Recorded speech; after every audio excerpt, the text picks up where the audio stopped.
Hello, welcome to a Sunday chat. Hello, happy Sunday. Welcome to Sunday chat with Nick. Running a little bit behind schedule. I just had my eggs, bacon, sausage, home fries, and toast. It's my favorite meal. When it comes down to breakfast, I love breakfast. I would never miss breakfast for anything. And no, I'm not a cereal kind of guy. I look forward to my weekly on Sunday when I have my eggs, bacon, sausage, you name it, the whole works. That's what I like to eat. I wish I can eat that every day of the week, but at my age, it's best to just do that on a weekly basis. It's Anthony's favorite as well. My son love bacon and eggs, so I have no problem cooking that every Sunday morning. The big event this week is, of course, the Star Wars celebration footage. I am not sure if you guys have seen it. I seen it. It looked good. You know, when and I have mentioned this before. I think when the news that they're gonna make Rogue One and the story behind stealing of the Death Star plan. Oof, I'm telling you, I was not happy to hear that. Just as I'm not happy to hear that they're doing a Han Solo prequel, and I heard rumors about potential Yoda prequel and Boba Fett sequel. I'm not excited about any of that.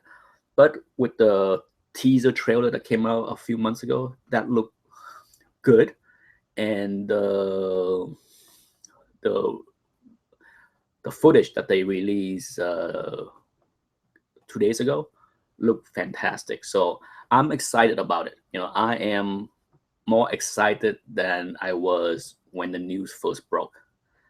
Will I go see it in December? Absolutely. I'm hoping that I like it.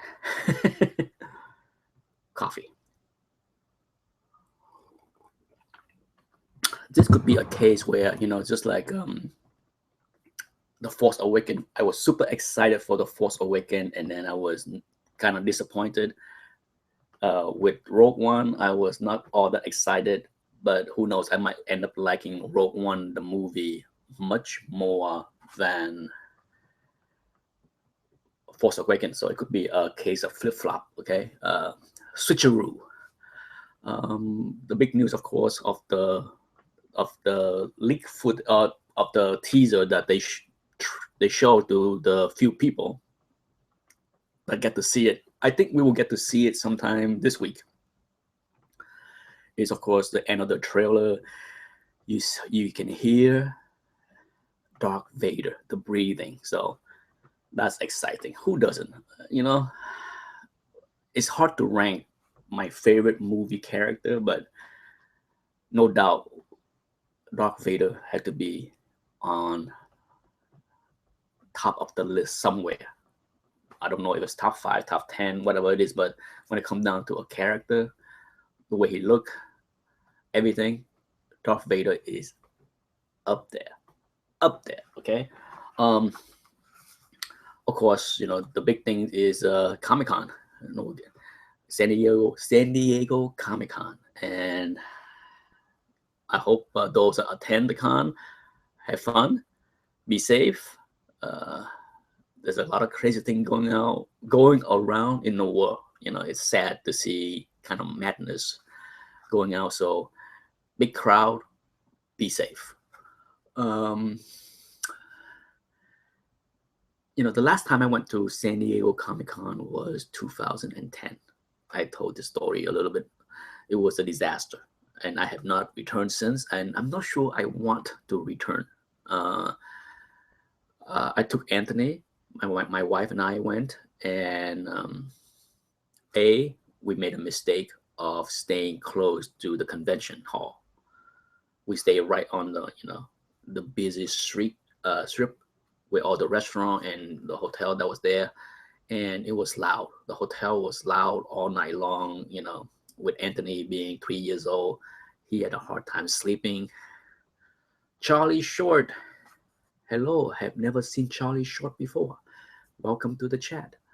Um, but yeah, he did not enjoy the whole thing. I think he had more fun when we took him to San Diego Zoo than and the convention. Sure, it's a spectacle. No doubt, going to San Diego Comic Con is a spectacle.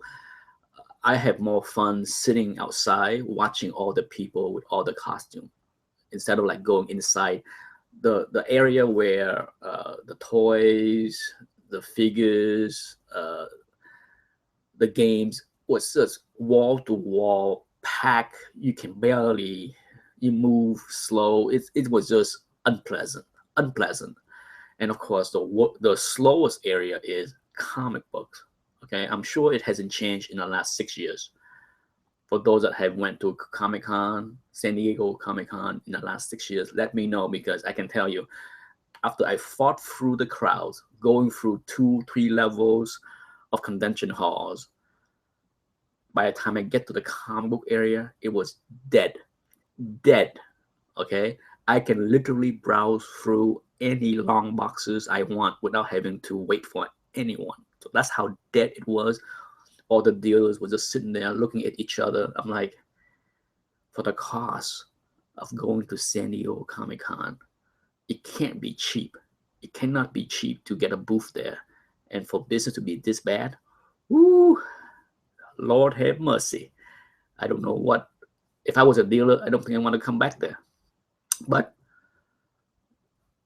has things changed? I don't think so. I don't think anything has changed in the hobby as far as comic book dealers and Comic Con is concerned. I'm pretty sure the only one that probably busy is Chuck, My High.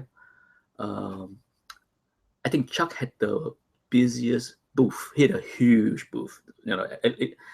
And last year he uploaded a tons of videos for those that have never seen Chuck, My High Comics.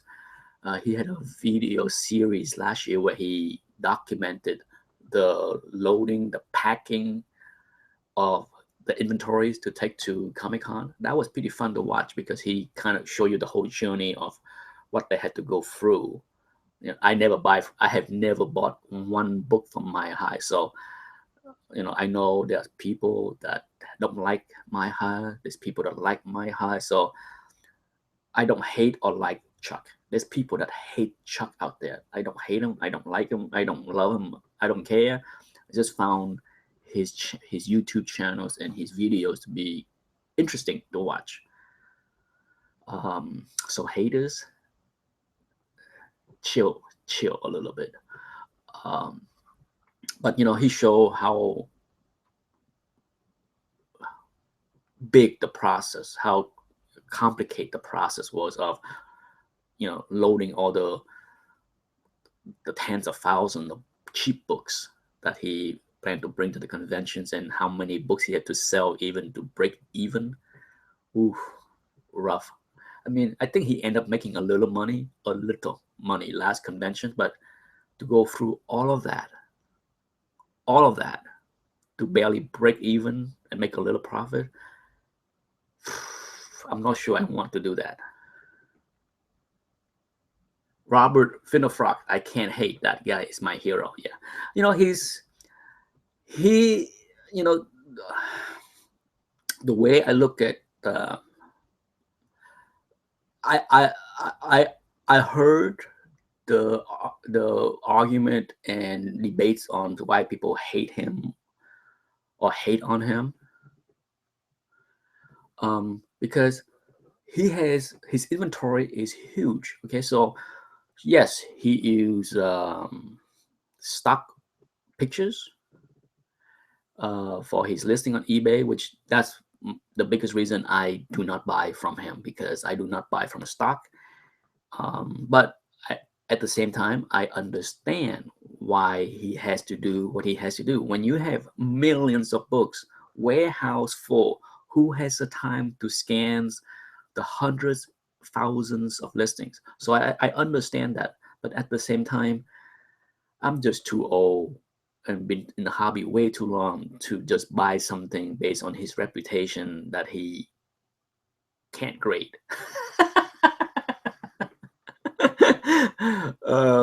You know,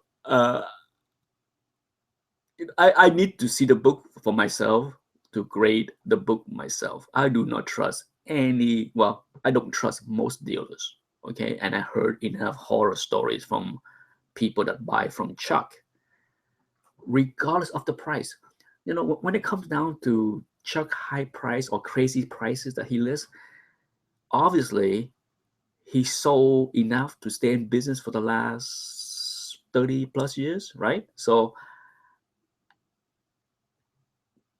you know, just because I may think his price are high, obviously some or a lot of other people don't. So when it comes down to people hating on him because his price are outrageous, I have nothing to add to that. My only comment to that is, you know, depend on the grades. You know, if I see the book and I think that the book is grade fairly, then I would think about the price. I can't think about prices without seeing the book and knowing what the grade is, because the grades and the price go hand in hand. So I don't care if something is cheap or something is expensive. It's irrelevant to me. Um, Ultimately, at the end of the day, sellers can list whatever price they want. You know, I see this all the time where, uh, you know, buyers complain, oh, that guy is listing something so expensive. Yeah, I don't like to see that either, but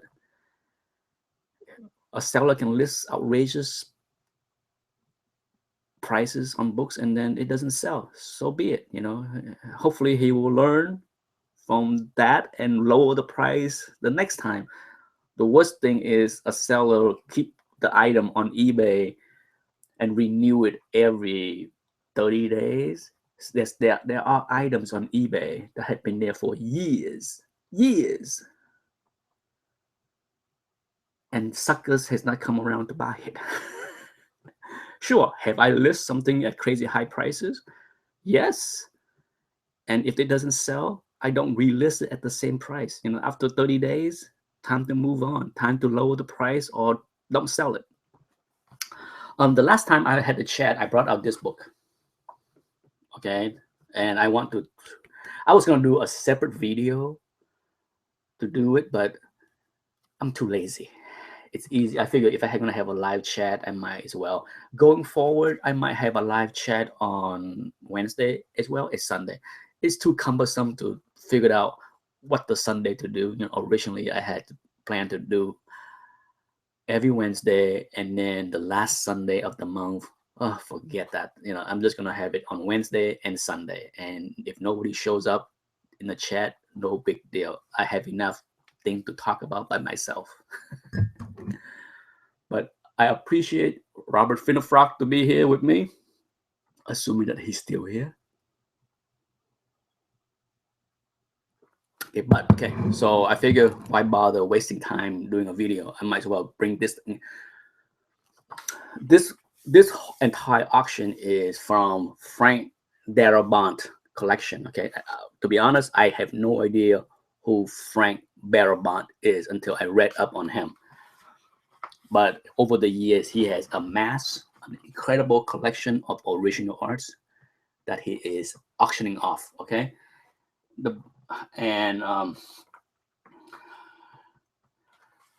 I will go through this book even more.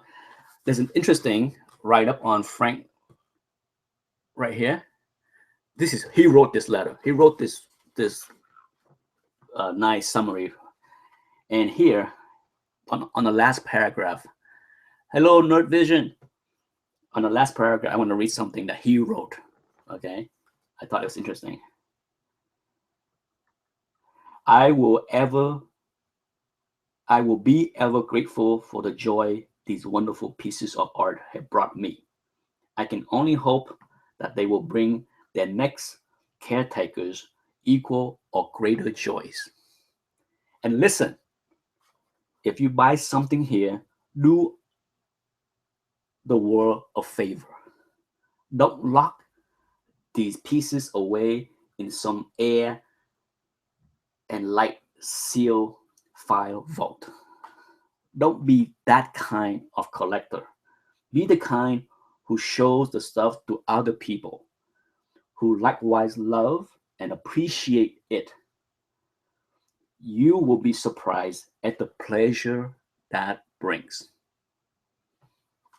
Bless you all, Frank. I love that. I love reading that part. I thought that was a good touch. But here we go again. Simon Beasley. The way this catalog is every piece of art is shown in its full size here, and then a close up on here. So this is the beautiful Simon Beasley original art of Hellboy. Oh boy. Would you slap a Golden Age book that is very low grade? The big red man asked that question. My answer is yes. If I have a Captain America 1.5 or even 1.0, would I slap it? When I sell. Okay, if I have a low grade, even if it's restore, I don't care. When you come down to books like Batman 1, Superman 1, Wonder Woman 1, all those Golden Age, Holy Grail, if I was to sell those books, I would definitely slap it. Okay, because first, restoration checking. Second, with those kind of books, the price is so high. Every grade level is a big jump in value, right? So I don't want to. It's gonna be hard for buyers to ante up the money to buy a raw copy. You know, if they don't agree with the grade that I claim it to be. Okay, so to put buy at ease and to make it easier to sell, no doubt I would slap those books before I sell them. And and let me reiterate my view on CGC. I'm not a slap hater.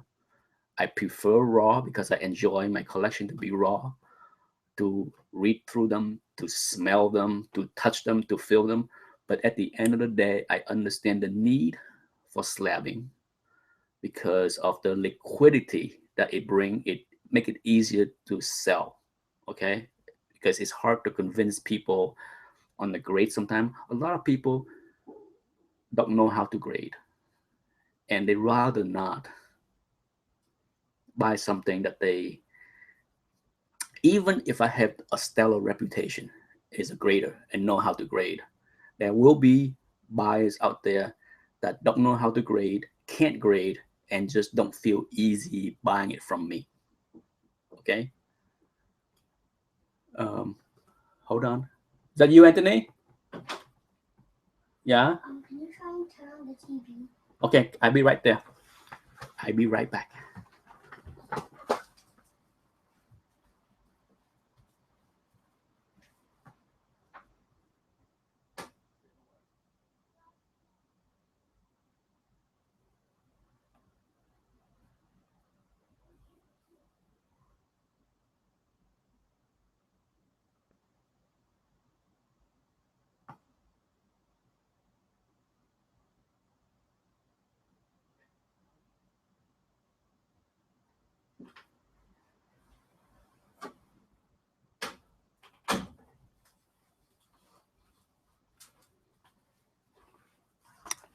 I'm back. That was just Anthony needing help turning on the TV. My TV sometimes have issues. Okay, so let's go to another beautiful piece of art here. There are just so many. Okay, I'm just trying to pick out some incredible pieces. Check out this Bernie Wrightson.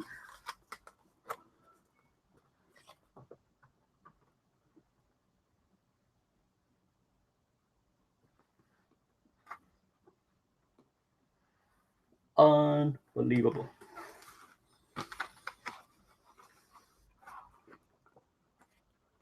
There's a lot. No doubt he's a huge fan of Bernie Wrightson because there are so many pieces of Bernie Wrightson in here. This is one of my favorite. Oh, check this out. I'm a huge fan of the movie Alien.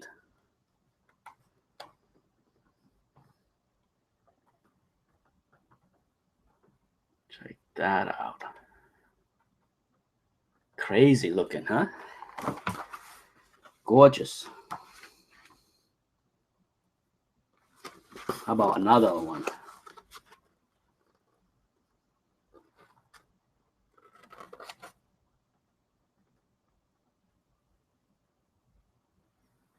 Amazing. That's correct, Robert Finofrock.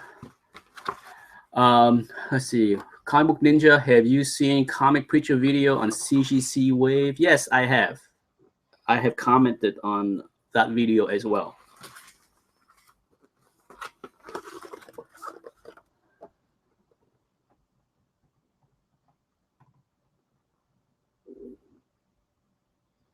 This is another Bernie Wrightson, of course. You have, look at that. Just, wowza. This book is amazing. This is definitely one catalog I'm keeping. And once again, a huge thank you for a YouTube friend that mailed me this catalog as a gift.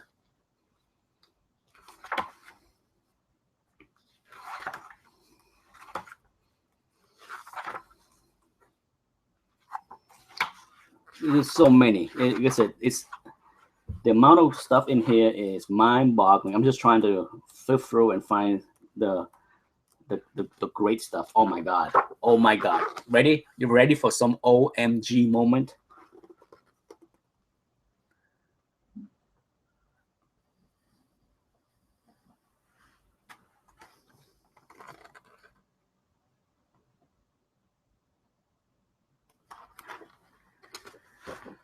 Woo! Yeah. Woo!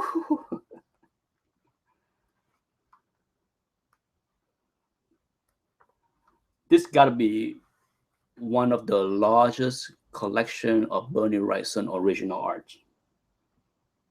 Stunning. I'm just trying to pick out some pieces, but my god, page after page of greatness.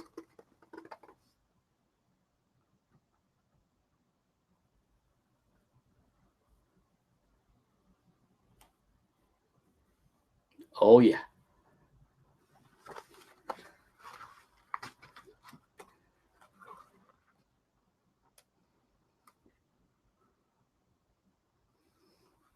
Oh, ready? You ready for another OMG moment?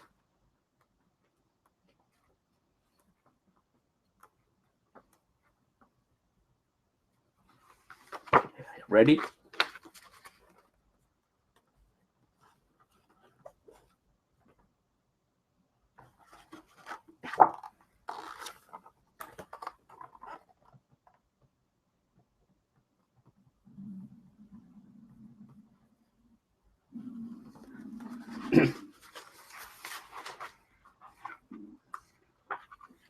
Insane. Absolutely insane. Like I said, there are just so many. It's not even.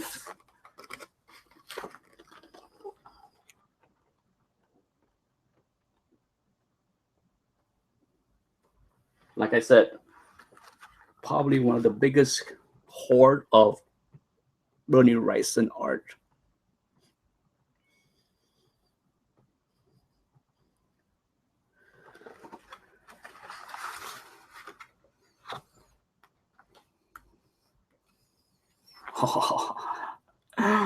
Are you ready? Are you ready?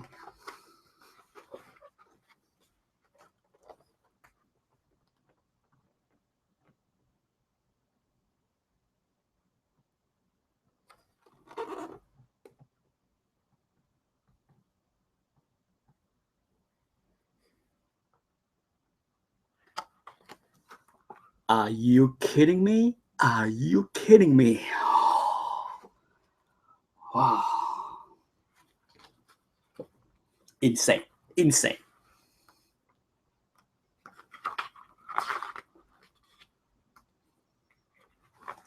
Okay.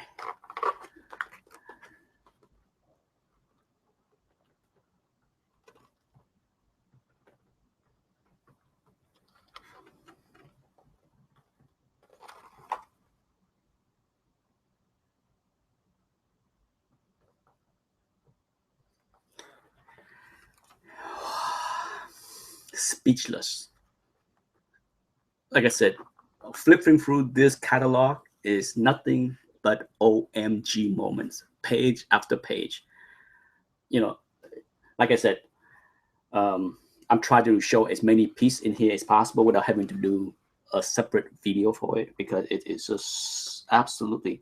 And there are so many other things in here too. It's just, if you are a fan of Goon,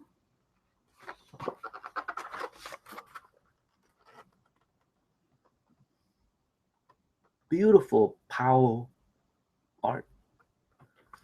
Okay? Beautiful.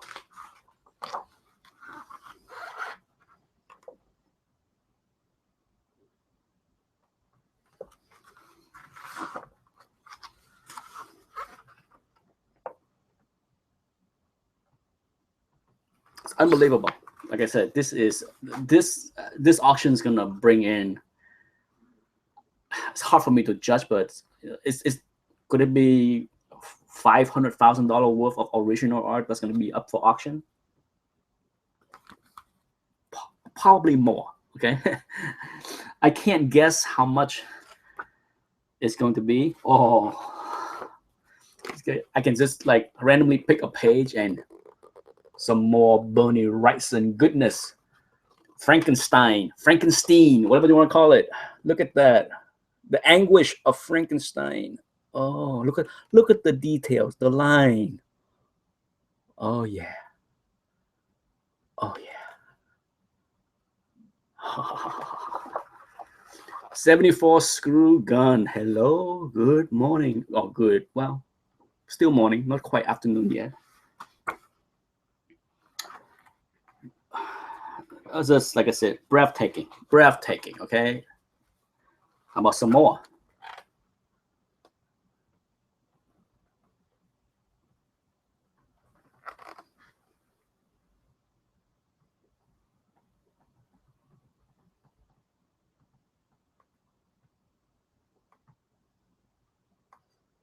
Just stunning.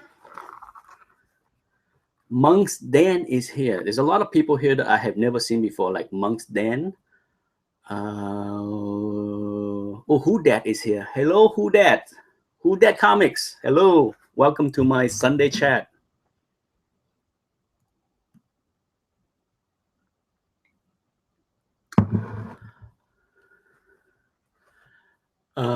Well, Big Red Man, I hope I answered your question regarding slabbing Captain America 1.5. So yes, absolutely.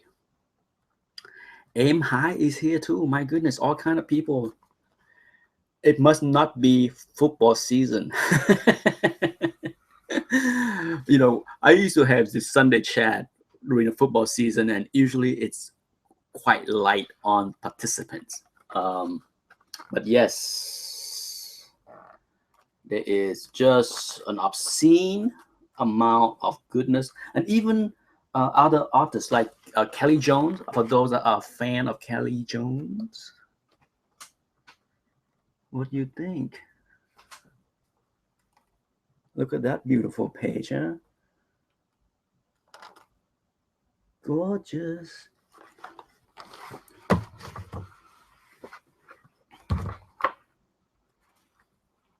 Oh, come on now. Oh, come on. Oh, come on.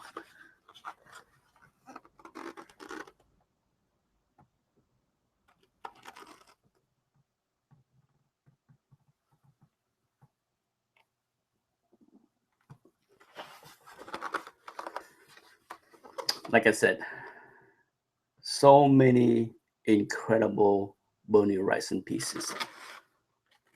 What did that word say? APPAR, apparitions. Wow, unbelievable. I have issues. Hello.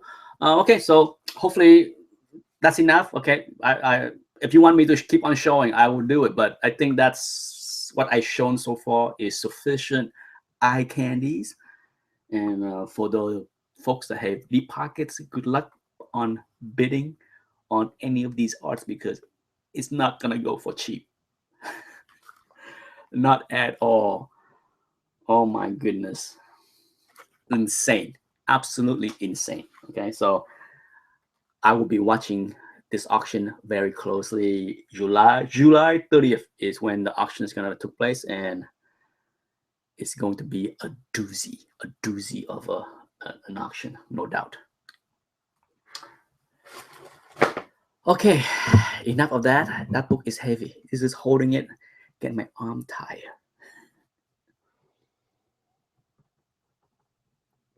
Let's see what else. Definitely nothing. I bought a couple of things, but it's not worth showing in the hall. I do have another book that's coming in sometime next week that will cross off my 10 most wanted book for 2016. So another one off that list. Let's see. Here's a list for those that have never seen it. Here's my list. I need to cross out Captain America 113 because my man Vince, Simplify Comic, was extremely generous in gifting me a copy of that book. So I need to cross that out. Okay, so what's left is Fantastic Four 5. That's gonna be a toughie. Hard book to find. Silver Surfer 13, 9, issue 13 and issue 9, and then X-Men 1.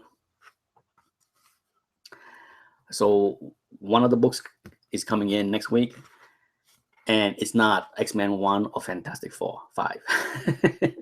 So it's one of these two. So at least it's come down to the home stretch of the tough.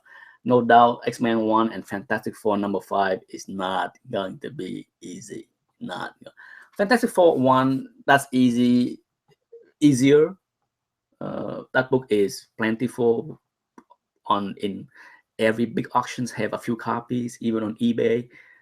But this one, the Fantastic Four number 5, not easy. That might be the one that I will not be able to fulfill on this list.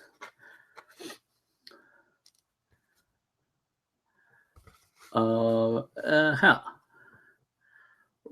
grew up with Kelly Jones Batman.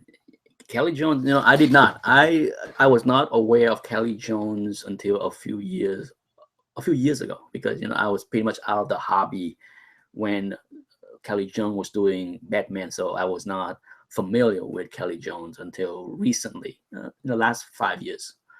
But amazing. I like Kelly Jones. I think almost everything looked good in black and white. Okay, even the worst of artists out there. Okay, when I look at a piece of original art in black and white, they look good. They look better. It's just my taste. I have a preference for black and white drawing. So for me, whenever I see black and white stuff, it look good to me, much better than the muddy color version that we see in comic books. The older I get, the more I appreciate black and white. It's something about black and white that bring out the beauty of the pencil and the ink, much better than when colors are added. City Force Rugen says Santa Claus. Yes, I will need Santa Claus to bring me one of the pieces in that book for me to win it, because I don't think anything in that catalog is going to go for cheap. I think every piece that they shown in this catalog, they put an estimate price on it. Okay, and everything is like 3,000, 50,000. The range went from 3,000 to like 100,000 or more. So it would be interesting for sure to follow the auction and see how close it is to the estimated price that they put on in this catalog. It's just for my own sake, why not? I want to find out how close the estimate is. Oh, speaking of Santa Claus,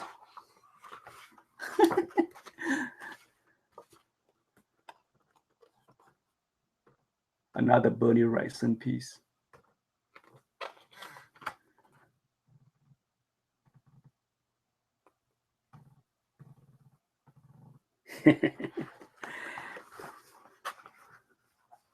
Nick, if you could only read one title for the rest of your life, what would it be?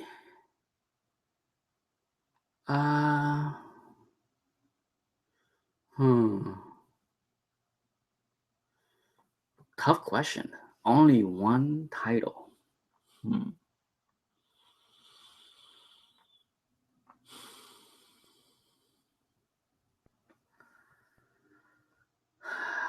Daredevil. Okay, I've thought about Fantastic Four. I thought about the X-Men. A lot of the X-Men stuff, with Chris Claremont and John Byrne, I love, absolutely love. But if I have to read one, can only have one title, I would pick the entire Daredevil run because I think there's a lot of good stuff with Daredevil from, you know, Daredevil, Silver Age, and early Bronx is not all that exciting. Okay, I love Gene Colan work in those books, but as far as the stories, the character, the villains, for the most part, it's not all that interesting. Owning Daredevil, Silver Age is more about the art, Gene Colan's art. But when you're talking about the time where Frank Miller took over the book, and even after Frank Miller, okay, it is a lot of great reading for me. In fact, I had some right here on my desk that I was reading again just this week. I pulled it out. I love the Bendis Alex Maleev run. Great art, great story. I love the character. So just go look at this cover. Oh my goodness. I'm a huge fan of Maleev, or however his name's supposed to be pronounced. But yeah, I'm a big fan, big fan of that artist for sure. So yeah, I had to go with Daredevil. Check this out.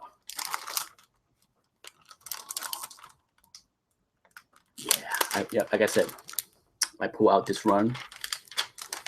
I just, for the most part, put a whole bunch of them in just one bag. But yeah, look at this. Just love it.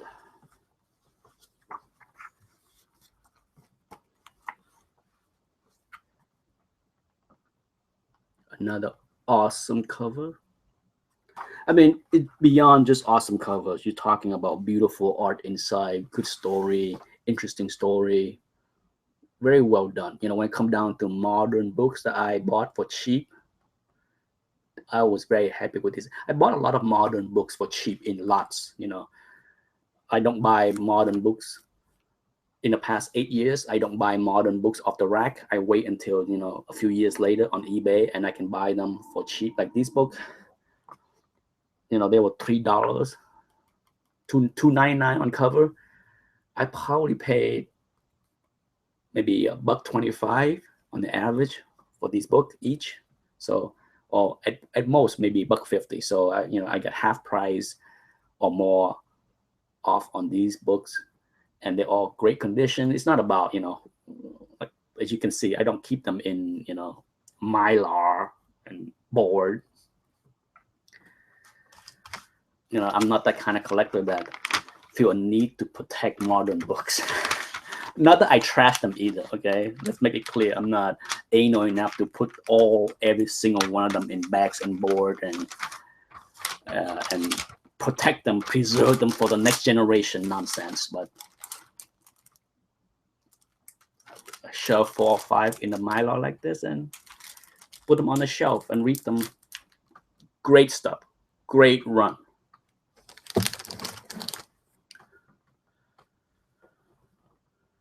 Is a coverless common superhero book not to be slapped? Ron Chang asked. I don't see a reason for 99.9999999% of the book that is missing a cover to be slabbed. Okay, there's a handful. I can probably name all the books that should be slabbed without the cover in my hand, like, Action 1, Detective 27, Batman 1, Superman 1, All-Star 8, Wonder Woman #1. Like I said, it's not that many, okay? To me, it's not needed. When you're missing a cover, what's the grade? Does it matter? Does it matter that you need to have the book in a slab to say that the grade is NG or 0.5 or whatever nonsense that CGC or CBCS want to put on? Does it really matter? It's coverless. Okay, so does it mean I don't buy coverless? Hey, if somebody bring me a Detective 27, a coverless Detective 27 for the right price, I will buy in a heartbeat. I would not hesitate. So to me, but that is a completely different issues than should that book be slabbed. No, I would rather own a raw copy of Detective 27. If somebody come to me with a raw copy of Detective 27, coverless, I would love to buy it if I can afford it, because I like to read it. I like to smell it. I like to flip through it. But for my collection, now, if I were to sell it, that's a different story, okay? I had mentioned this in earlier part of the chat that it's easier to slap the book to sell. I understand the market enough to not be pig-headed in thinking that, oh, I hate slap and I will never slap, and slapping is like the worst thing for the hobby, all that stuff. I'm not there. There are people that are there, and that's fine. They can thumbs down the video. every time I mention the word slap or show a slap in a video, there's a high probability that it will get a thumbs down. Very high. I don't know why, but it does. Heck, even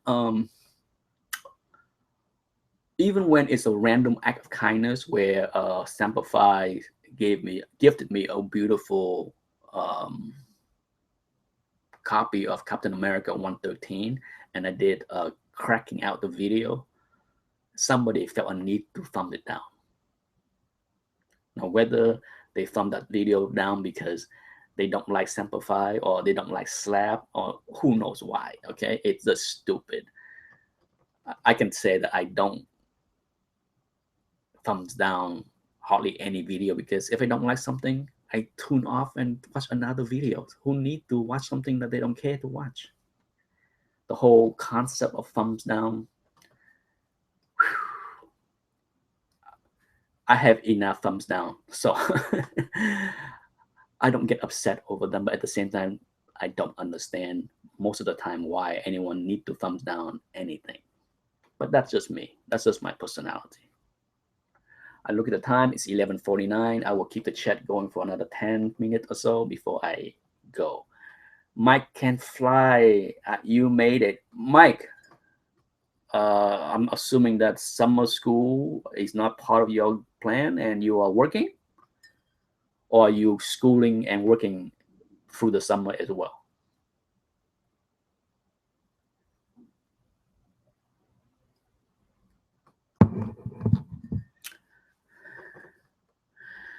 Ron Chang asks, is the comic book market in a bubble? Too many new comics go up in the $50 plus range. It has been in a bubble for quite some time. I don't think many people would disagree that the comic book market, whether it's variant chasing or first appearances, it is definitely in a bubble. But as in many bubbles, it can get much bigger. So just because it's in a bubble does not mean that it's going to burst anytime soon. I had talked about this just a couple days ago in a video where I mentioned that I don't understand the market as far as the variant chasing, but at the same time, I don't see that cooling off or slowing down anytime soon. No way I'm paying for summer school. Just working and enjoying my summer. Yes. It's when I was in college, I did take some summer classes, and boy, did I regret wasting my time taking those classes because it didn't really speed up the process of graduating. Not for me.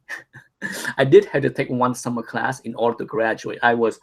When I was in undergrad, I was 3 credit shy of graduating. So I was allowed to go through the ceremony, but I had to take a summer class for 3 credits uh, shortly after that in order to graduate and get my diploma. So yes, my senior year in undergrad, I was 3 credits short of officially graduating on time.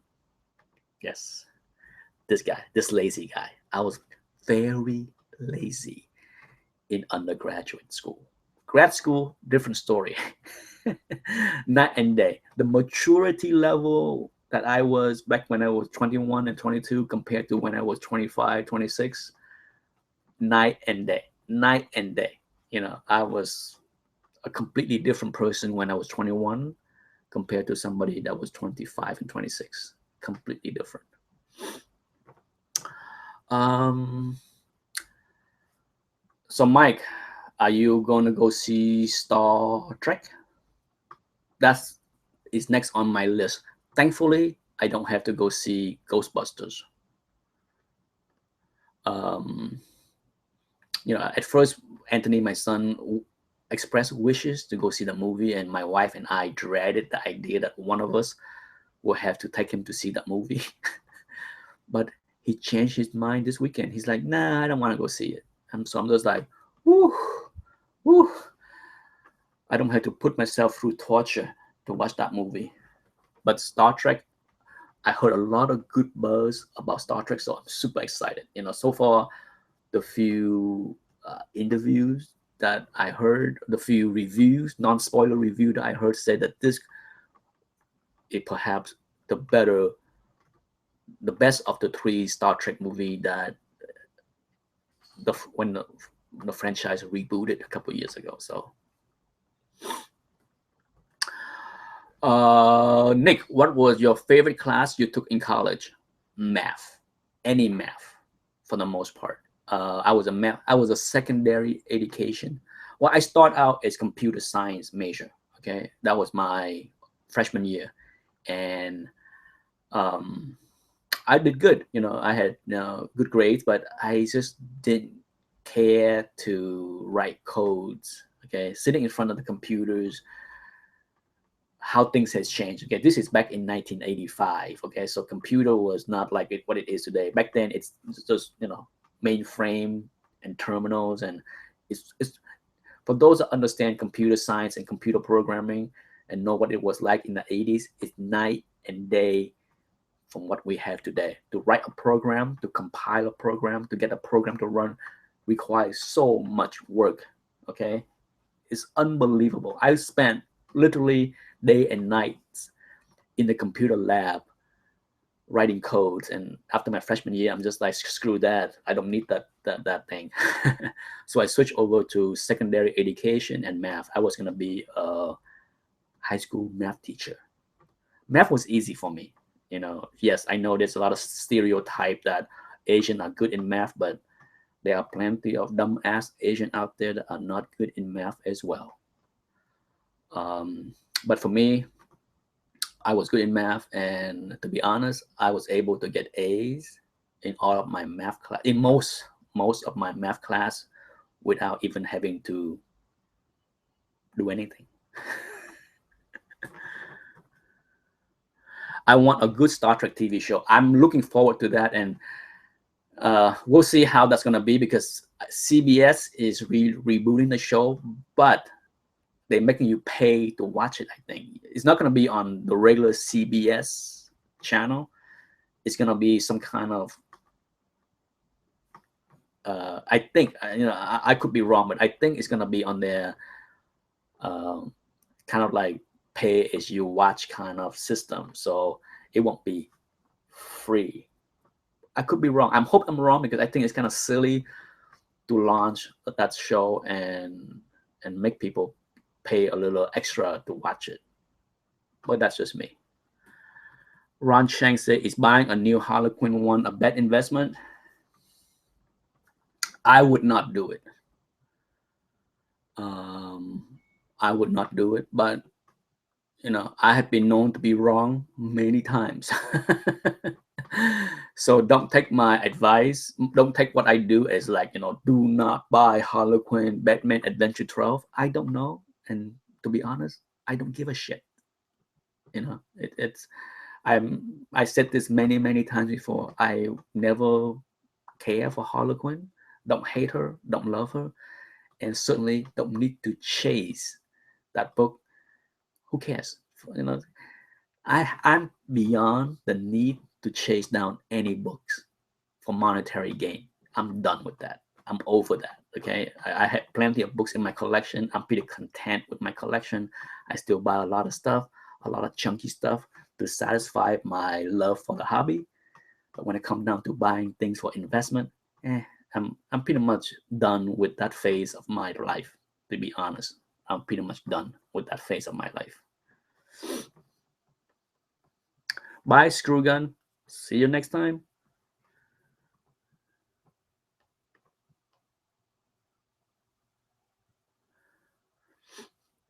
Nick would be using Batman and Superman to help kids do math homework. I don't know. I have never incorporated comic books into any of my teaching. I do a lot of tutoring now. I'm pretty good at teaching and tutoring. I tutor my son. I tutor some of his friends with math topics in school. But no, I have never thought of using Superman or Batman in the tutoring process. The thought never came across. Never have. But it is 11:58, almost time for the chat to close, and then I will head out and figure out what to cook for lunch for the family. So unless there are any other questions going on in the next 5 minutes, that will be the end.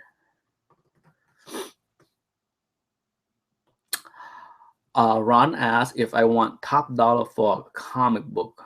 Is eBay better than auction house? Depend on the books. The no doubt the audience for Comic Link or Heritage is different than the audience on eBay. Okay, the bigger the book, the less likely you should do it on eBay, because for big players that want big books like Amazing Fantasy 15 or Batman 1 or Action 1, they tend to go, even the people that consign the book, they tend to go with the big auction house. It's ultimately, eBay is great for a lot of books, but when it comes down to big books, a lot of people don't want to sell on eBay because there's a lot of hassle in dealing with crazy buyers, potentially fraud, all that stuff. When you come down to consigning your books to, say, Comic Link, they have a list of buyers that they've vested. So you're not going to get, people flicking out on you, not paying for the books after they win. That has happened on Comic Link. I have had books that I consigned to Comic Link that went through the auction, and then at the end, they told me, oh, the winning bidder didn't buy, and we had canceled his account or banned him from future bidding. That has happened, but only once in my many hundreds of books that I consigned to Comic Link that happened. But whenever I sell on eBay, I always worry. Okay, I be the first to admit I sold a lot of stuff on eBay, and every sales, whether it's $10 or $100, I have a little concern that the other party on the other end is gonna give me troubles. Luckily, that only happened once, thankfully. but there's always an uneasiness in selling on eBay for me. So I'd rather go with the auction house and have a peace of mind.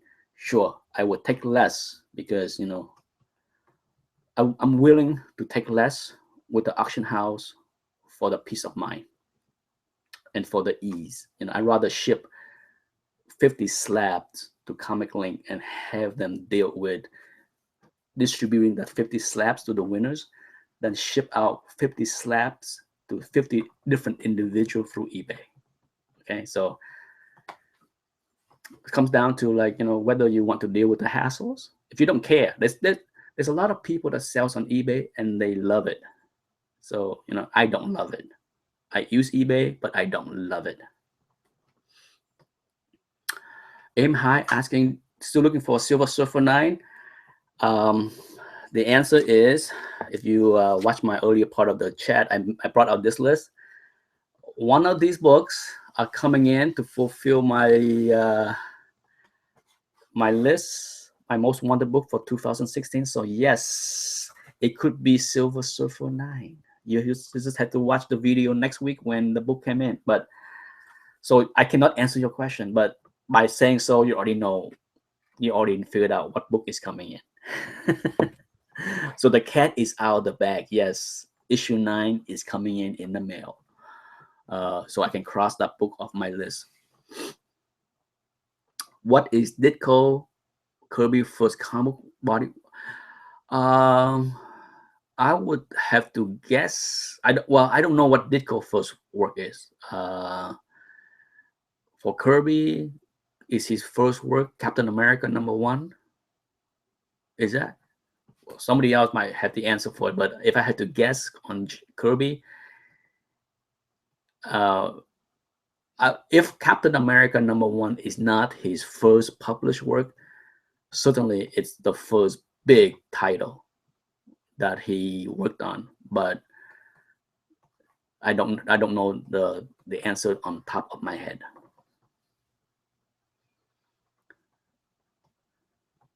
Yes, Google it and you will find the answer. You know, certainly I do not know everything, nor do I want to know everything. You know, there's enough junk in here for me to want to flush out. Well, anyhow, it is 12:03. It had been a good chat, and going forward, you know, I will I will have a chat on both Wednesday night and Sunday. You know, just to make it easy on my schedule. I don't have to like sit there and thinking, gee, you know, what's the last Sunday of the month to do the live chat. I'm just gonna have the chat, and if few people participate, who cares? You know, at the end of the day, I don't mind yapping as well, as long as some people are here to participate. Well, Ron, I don't have the answer for that either. As far as Stan Lee first work, as Mike Can Fly pointed out, Google is your friend. You can Google that and find your answer, as Mikey Can Fly had pointed out. Well, that's it, folks. That's the end of the chat. Much appreciate for all those that participate. Mikey, I love that you can participate. Welcome back anytime. If you ever want to appear, oh, I forgot to mention that. For those that are on a live chat with my chats, if you want to appear live with me, just let me know and I will send you a link. You know, I don't globally shoot out the invitation so that 50 people come in. I'm not a fan of chat that have 10 people on it, because way too busy. The more people participating in the chat, the lower the quality of the video and audio, and then it become a mumbo jumbo of sound. And to me, having 2 or 3 people tend to be best. Okay. Happy Sunday. Bye-bye. Time for lunch. Oh, the phone's ringing. Perfect timing. The wife's calling. Bye.